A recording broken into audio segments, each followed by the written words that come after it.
so awkward. This is Freddy Krueger saying, hi! I wore this to prove a point, okay? That point being, I'm a loser. Also known as a Trekkie, Trekker, Star Trek fan. Lifelong Star Trek fan, love Star Trek. So I just watched the first 2 episodes of the new Star Trek series, Star Trek Discovery. The first new Star Trek television series since what, 2001, 2002?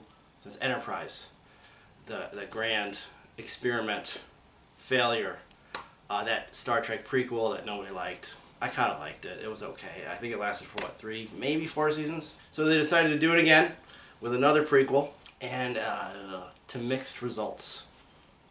I didn't love it. I didn't hate it.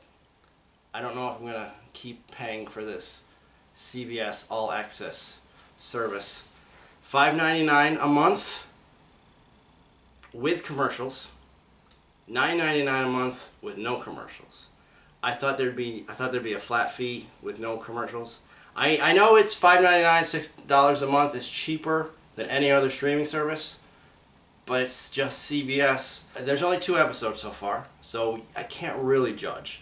But so far it feels more like a mini-series than an episodic television show. But again, it's too early to tell. But then again, that's what TV is now. TV is, each season is one long story arc to keep you binging, to keep you watching, to keep you to buy the DVD set, etc., etc. And unfortunately, that's not really what Star Trek is. Star Trek is intelligent, thoughtful science fiction stories that are really allegories or parables about real world human issues.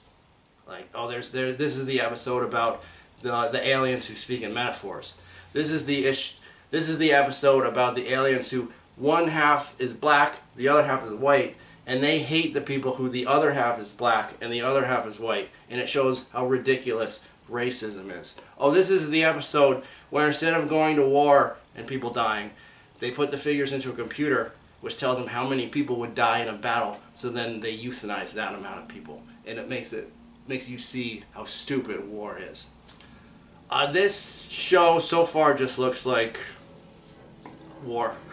It just looks like an action-packed space adventure series, which isn't really what Star Trek is. It's what Star Trek has morphed into over the past decade, 2 decades or so. Enterprise was pretty good. It was thoughtful, and it started as Star Trek, but it slowly became more action-packed.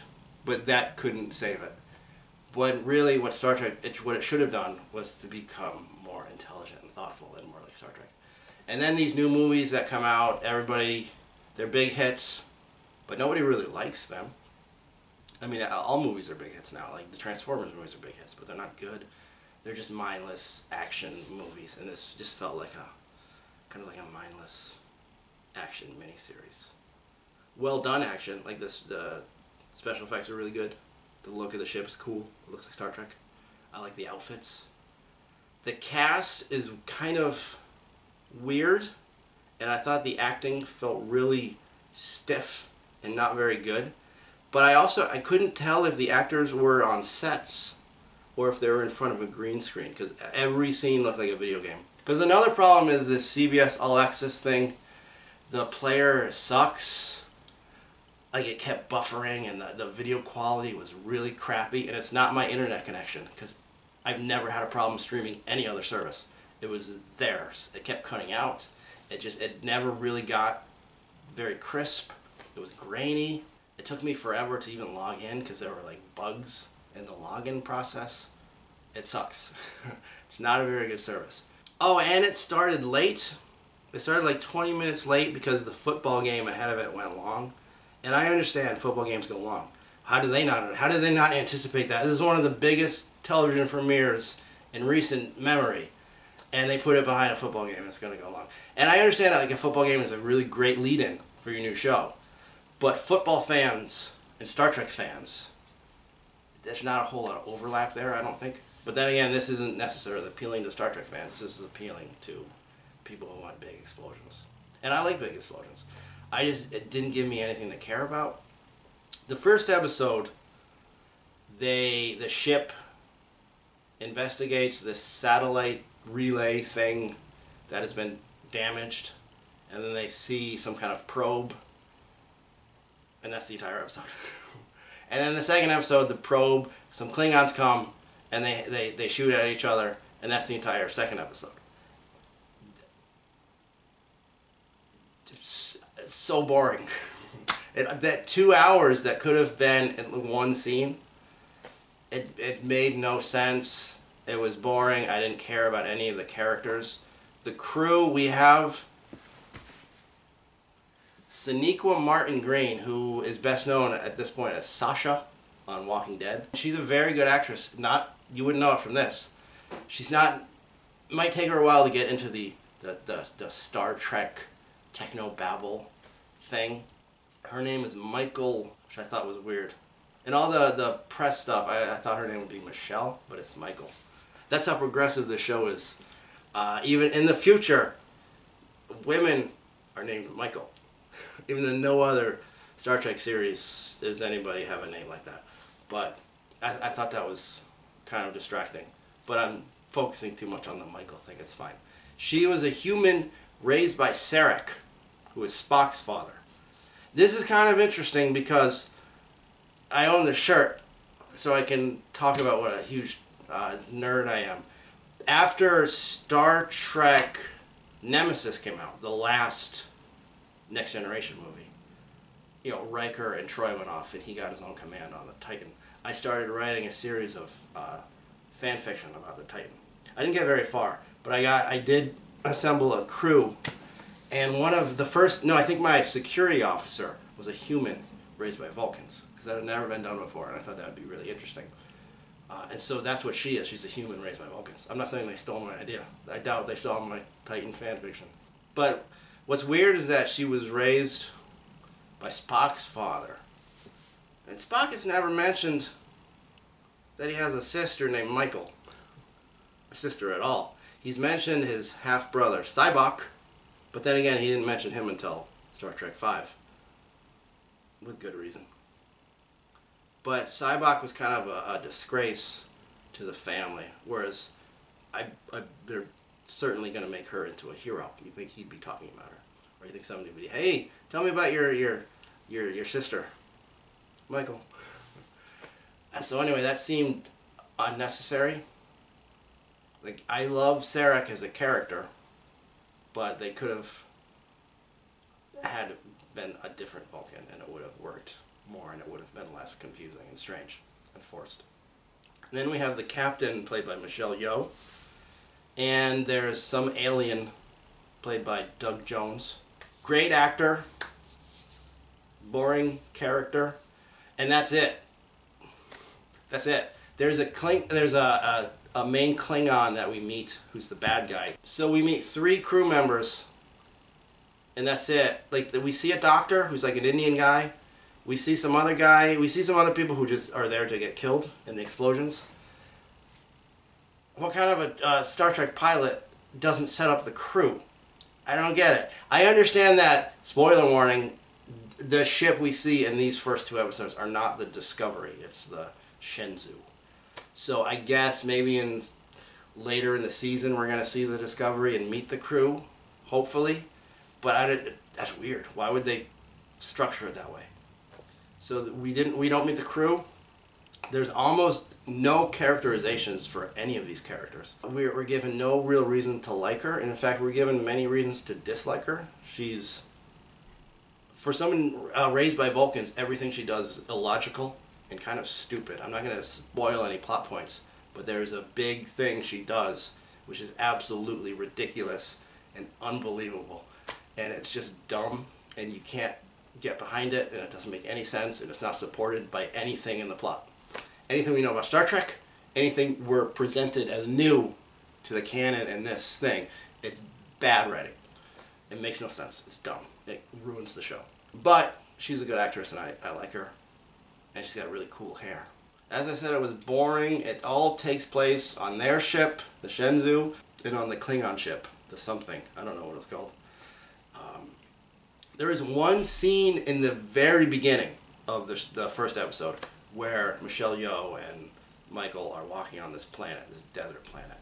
And it has no bearing on anything that happens, and it's really awkward. The acting is weird, the dialogue is weird, it serves no purpose. And it's almost as though somebody watched like an executive watched the first 2 episodes and were like, no, you gotta have a scene on a planet. You gotta do something on a planet. It's too claustrophobic. So they quickly put together this stupid scene, which served no purpose other than to have them be on a planet. That's my theory. If it was on TV, I would watch it. It wasn't bad. It was certainly entertaining. The action was neat.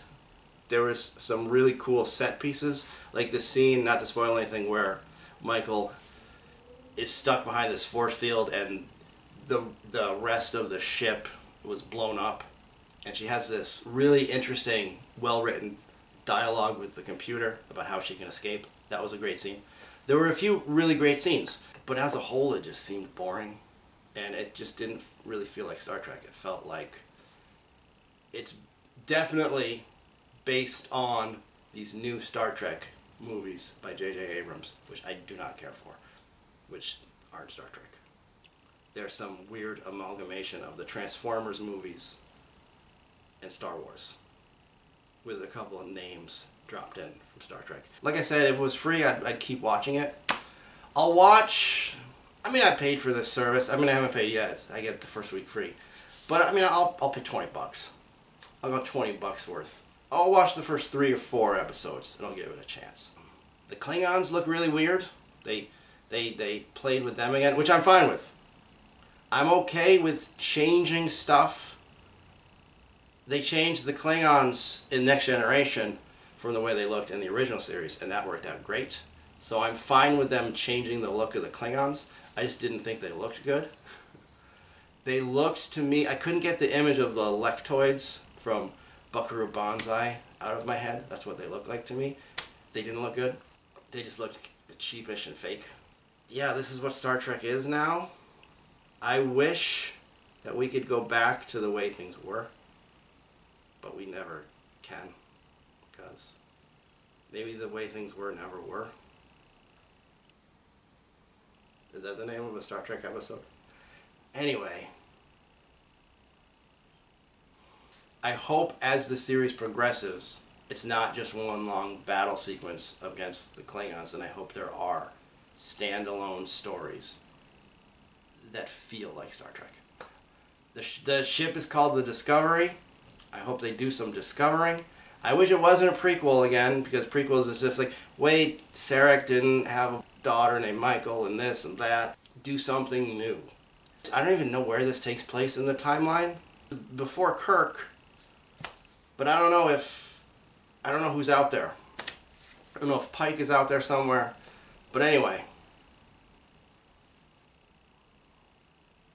first week is free, check it out. You get CBS, but I'm not too impressed with the show, and I think the CBS All Access service is buggy and doesn't work very well so far. So I hope they get the kinks worked out on that, and it can actually be HD and look good without, you know, buffering every 10 seconds and without crashing. Maybe it's just the app on the Xbox One, which is where I watched it. But that's where a lot of people are going to watch it, so they should really fix that. And I don't know. Yeah, it was fine, but I can't wholeheartedly recommend it. But I haven't been able to really wholeheartedly recommend Star Trek in decades. Anyway, thanks for watching, everybody, and live long and prosper. May the Force be with you. No, I'm just kidding. Bye.